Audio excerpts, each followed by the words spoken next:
Donc moins 30, merci pour la confirmation. L'époque de Marc-Antoine. Et finalement, ça marque le nouveau César qui est en fait Octavien.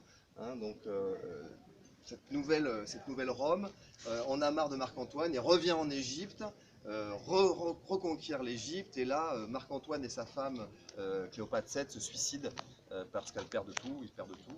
Et donc ça commence là le nom de l'Empire romain. Avant c'était pas vraiment l'Empire romain, c'était la République romaine, puisque César voulait une vraie république.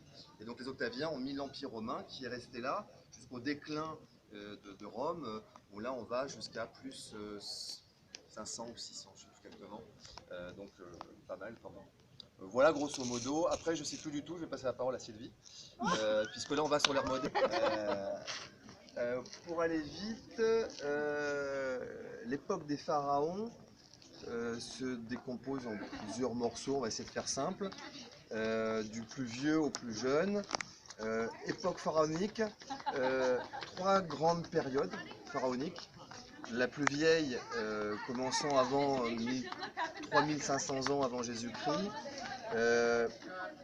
qui forment des sortes de pyramides. C'est-à-dire qu'en fait, les différents pharaons ont été très forts, après ont eu des faiblesses, et donc l'Égypte allait un peu plus mal.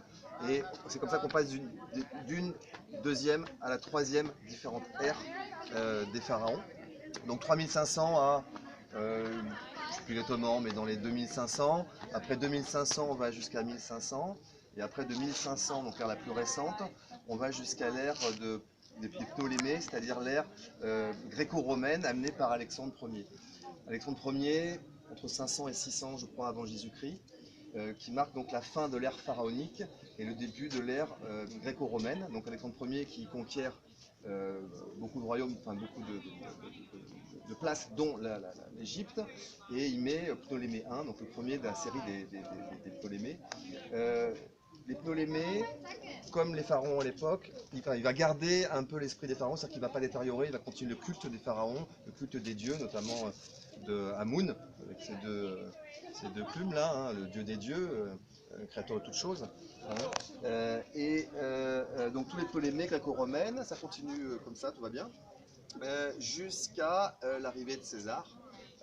Ma période favorite, puisque César arrive en conquérant et va rendre service à une des Cléopâtres, Cléopâtre VII, qui n'avait pas de mari, qui était toute seule et donc qui ne pouvait pas régner, contrairement à Hatshepsut, qui elle aussi était une femme seule, mais qui s'est proclamée pharaon. Bon, c'est une autre histoire que Guillaume m'a racontée.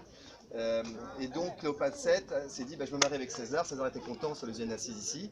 César s'est barré, il est retourné dans cette bataille, et c'est son numéro 2, son fidèle Marc-Antoine, qui, en conflit avec le Sénat, ils sont partagés l'Empire romain, est revenu, et puis lui il est vraiment tombé amoureux de Cléopâtre VII, et donc il s'est marié aussi avec Cléopâtre VII, décidément, elle est avec tous les Romains, elle.